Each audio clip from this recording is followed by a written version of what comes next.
you guys, it's Katie. I'm sorry I missed a video last week. It was totally unintentional, but I'm currently filming a bunch of videos ahead of time because I'm going on vacation for 2.5 weeks in June. I'm going to Europe and I'm really excited. So I'm just trying to make sure I can get ahead on videos now so that I can post stuff while I'm away. So basically I got behind because I'm trying to get ahead. So forgive me, please, is what I'm saying. If you have been watching me for a while, you will know that there was quite a substantial period in my life where I was single. I mean, singleness was kind of like the way I started this channel. So singleness was like something I definitely experienced and dealt with in my life. And as such, I had a lot of people come up to me and give me advice and encouragement about my situation. What I learned in my almost 3 years experience of receiving advice about singleness was that this is not a two-sided coin issue. It's not like they're either gonna tell you heads or they're gonna tell you tails. No, they could tell you heads, tails, shoulders, elbows, left pinky toes. Who knows what's gonna come out of their mouth, but can we just chat about this for a second? First off, for the people that as soon as you're like talking to them and having a nice conversation and it comes up that you're single, their automatic response is, oh my gosh, I'm so sorry, I didn't mean to pry, I'm so insensitive, I didn't mean anything by it, I'm so sorry. Newsflash to everybody out there. It's not like as soon as I tell you I'm single, you need to go into this panic mode where you're like, oh my gosh, this is a sad, wounded person and I need to put all the band-aids on this sensitive topic. We're not these oversensitive humans who like crumble at the touch and break down into tears as soon as we talk about being single. What really gets me frustrated though is all of the blanket statement advice that they like to just give to you. It's like they wrap it up in this little bow and they hand it to you and they're like, here, poof, all your problems are better now because of this generic statement that doesn't actually mean anything and I don't actually believe myself, but it's gonna help you. Just be you and God will bring the right person to you. You need to be fully complete and confident in yourself before God can bring someone else to you. Just take this time to focus solely on the Lord because when your life is flourishing with God, He will bring that person to you. I'm sorry guys, but I just need to tell you that since David and I are dating now, what that obviously means is that my spiritual life is significantly better than yours if you're single, because obviously the reason God brought him into my life was just because I was on that spiritual level and I was fully right with God. I was myself, I was complete, and then he gifted me this relationship because of that. And so I'm so much spiritually better than I was 4 months ago when I was single, and I just don't know what to tell you. I mean, I hope you get on the spiritual level one day and that God brings that guy to you because of your spiritual achievements. In case my sarcastic demeanor was a little bit unclear for you, let me just spell it out. I think that's a ton of crap, okay? What you're telling me is that every single person I know who is in a relationship is in this wonderful spiritual place where they just love the Lord, they're fully themselves, they have no problems, and that's why God brought them that person. They took that time to focus on themselves and then they got the guy.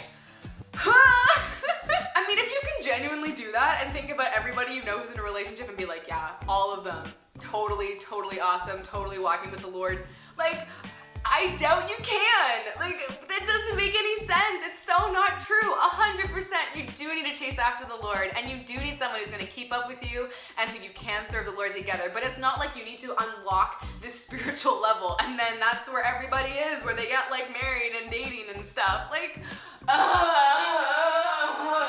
using an example from my life, I haven't told my sister I'm gonna share this, but when my sister got engaged, she was 19 and she got married at 20, and she never really had a period of singleness in her life. And so she didn't really have that time where she was like fully chasing after God and becoming confident in herself and just being her and waiting for the right guy to come along. And then she unlocked this spiritual level and God's like, Rebecca, here is your husband, you have done well. It wasn't like that. That's not how life works. Every single person is different, and that's why I don't like these blanket statements for everybody, because regardless of your walk and what your life looks like, they'll just tell you this as if like this is gonna be magical advice for you. It's like, no, my unique situation is not necessarily gonna be fixed by your blanket pat answer. Another one I love is this. God is taking this time right now to prepare an amazing person for you, and if you're patient and if you wait, He will bring them to you. To me, that advice has given me free reign to do nothing with my life and just wait around for God to drop this person on my doorstep. But if I was to actually do that, I wouldn't meet the person, because it's almost as if like we get told that there's gonna be this big grand gesture that God's prepared this amazing person and here they are, but like usually it's not a grand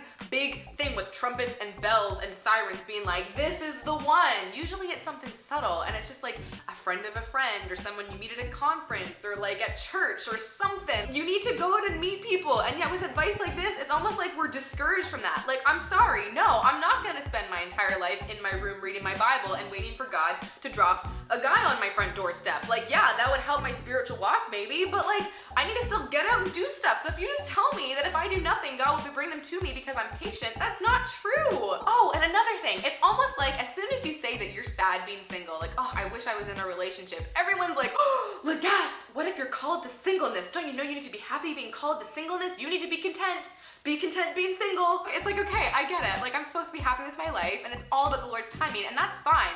For the time that I was single and I was lonely, I never would say that I was unhappy with life. It was just there was a part in my life where I was sad about it. But like, I loved life. I did lots of fun things. I didn't let it hold me back. I kept going.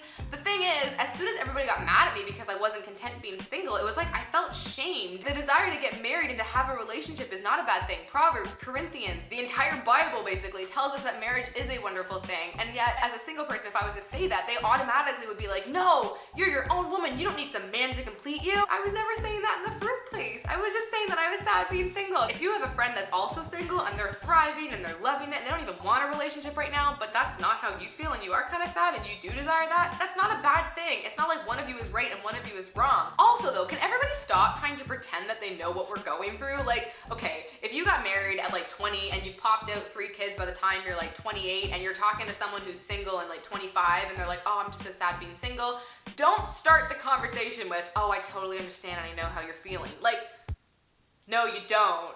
You don't know how I'm feeling. I'm sorry. It's not a bad thing to not understand, but probably the best advice you could give would start with something along the lines of, dang, that must suck. I have no clue what that feels like, but here's what I would do. Much better than like pretending to know, because it totally diminishes what the other person is experiencing. I guess overall what I want to say is that if you know someone and they tell you that they're sad that they're single, you don't need to coddle them or make them feel better or fix everything, or then at the same time it doesn't mean that they have no joy or peace in their life. Like, you know, need to pray for peace over them. Like, no, they're probably a very happy person. They're just sad about this one thing. And that's okay. It's okay to want to be in a relationship. There's no shame in wanting something that God has so clearly made to be a wonderful thing. But at the same time, if you're totally thriving in your singleness, enjoy that as well. It's not like there's one answer for everybody. And that's why I don't like all this blanket statement as if we all are in the same boat together. It's like, yeah, we're all doing similar things, but our walks are all a lot different, and God does have a different plan for everybody. Okay, I really need to stop because I could go on this subject for hours and just keep going, so I'm just gonna end it there. Thank you guys so much for watching, and I'm sure that you have thoughts on this topic as well, so leave your thoughts in the comments below because I'd love to read them, and as well, come hang out with me on my social media because I love talking to you guys over here.